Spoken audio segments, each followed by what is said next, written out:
Hi, my name is Gerald Olson, and I'm doing my presentation on Theodore Rothke. Theodore Rothke was born May 25, 1908 in Signal, Michigan.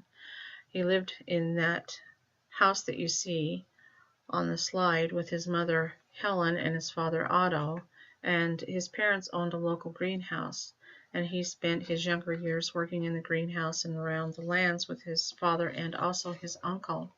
Some of the things that shaped his life was when he was a young boy, his father died, and it really took a toll on him. So he struggled for many years. And then the next great big thing that kind of took a toll on him is the Great Depression, because he had gone to school to become a lawyer, and it didn't work out. He had to leave school because of everything that was going on, and he had to take a teaching job. Some of the education that he received, though, early in his life, where he went to the University of Michigan, graduated there, went to Harvard to start his law, and only was there a semester, and then he went back to the University of Michigan and Harvard graduate school, and there he did graduate from those. But that's when he began to work closely with the poet Robert Hillier and found that he had a talent for verses.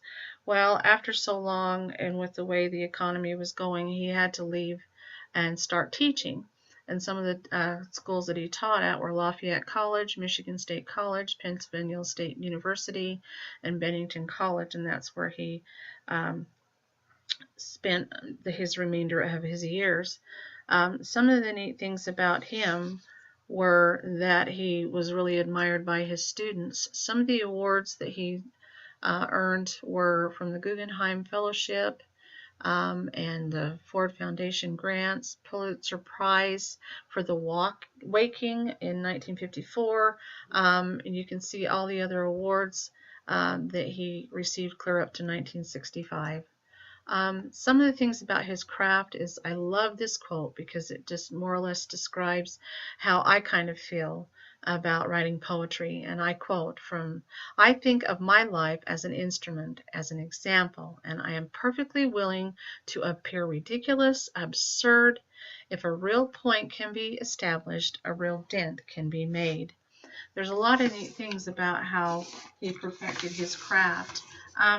Some of the things are, and the way he talked about his writing, a neat thing that he said of an exercise to do was to take out all the objectives and see what you've got left. See which ones are absolutely essential to the poem. And then he said that you can improve the poem from there. He also thought about writing a poem as like a 3-act play. And he said, think of a poem as a 3-act play where you move from one impulse to the next, and then there is a final breath, which is the summation of the action of the whole. So that was another good way to describe how to write a poem. He also would use a famous quote from Sir John Davies that explained this essence of dynamic structure or dramatic structure on how to write a poem. And this is a quote from St. John Davies. I quote, "She taught me turn and counter turn, then stand." So it's like you begin with a turn, you go ahead and turn the other way in the middle, and then you stop and stand.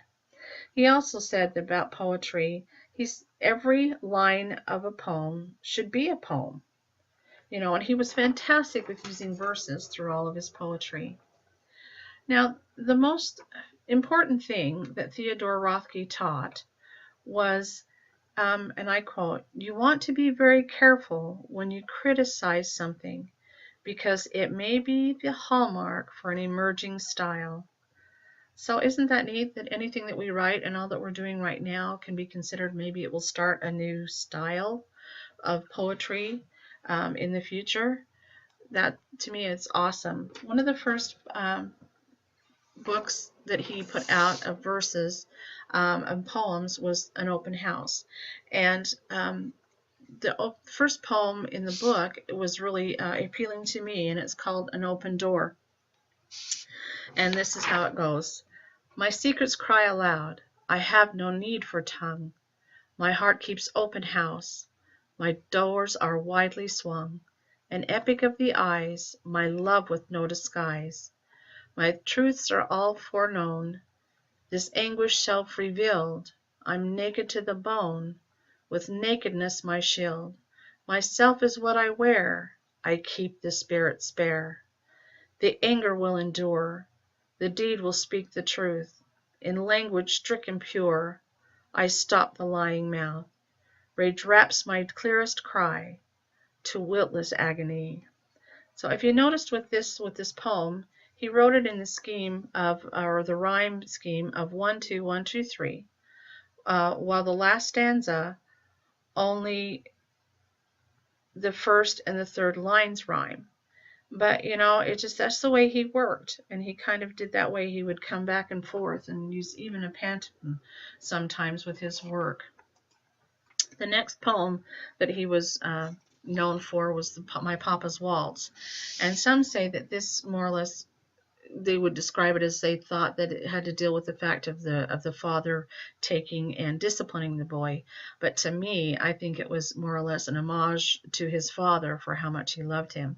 And the poem goes, "The whiskey on your breath could make a small boy dizzy, but I hung on like death. Such waltzing was not easy. We romped until the pans slid from the kitchen shelf. My mother's countenance could not unfrown itself. The hand that held my wrist was battered on one knuckle. At every step you missed, my right ear scraped a buckle. You beat time on my head with a palm caked hard by dirt, then waltzed me off to bed, still clinging to my shirt."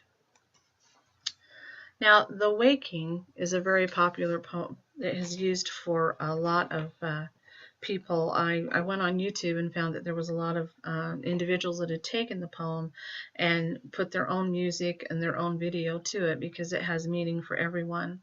And The Waking, the poem goes, "I wake to sleep and take my waking slow. I feel my fate in what I cannot fear. I learn by going where I have to go. We think by feeling. Where is there to know? I hear my beginning dance from ear to ear. I hear my being dance from ear to ear. I wake to sleep and take my waking slow. Of those so close beside me, which are you? God bless the ground.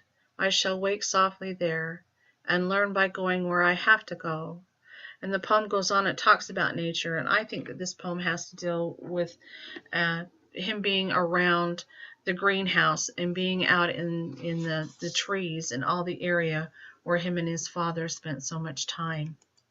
Now this one, The Bat, this is one of my favorite ones because it's so simple and it's about a bat and it's not a bunch of drama. It's just really cute. And I'm going to share this poem with my grandkids for Christmas. For Halloween, sorry. And it goes, "By day the bat is cousin to the mouse.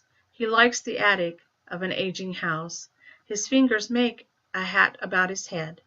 His pulse beat is slow. We think him dead. He lives in crazy figures half the night, among the trees that face the corner light. But when he brushes up against a screen, we are afraid of what our eyes have seen. For something is amiss or out of place when mice with wings can wear a human face." So you can see that his writing is pretty much as it said. It's very simple. It's to the point.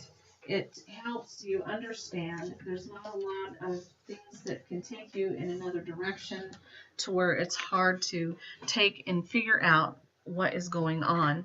So one of those things, about Theodore Rothke was he was an American poet.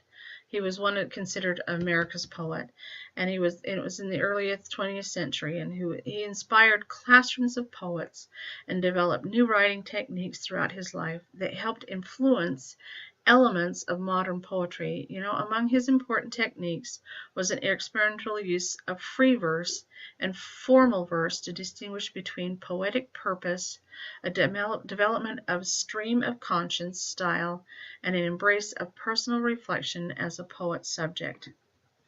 And it just really helps. Now, I was asked to write a poem that more or less went along with him, and this is my poem, Circle of Time. From time to all comes change. I look back to the past from where I came. The lessons I learned seem lost with time. Come back to me with truth's clear cry. I need to go back, to come full circle. I look back to the past from where I came.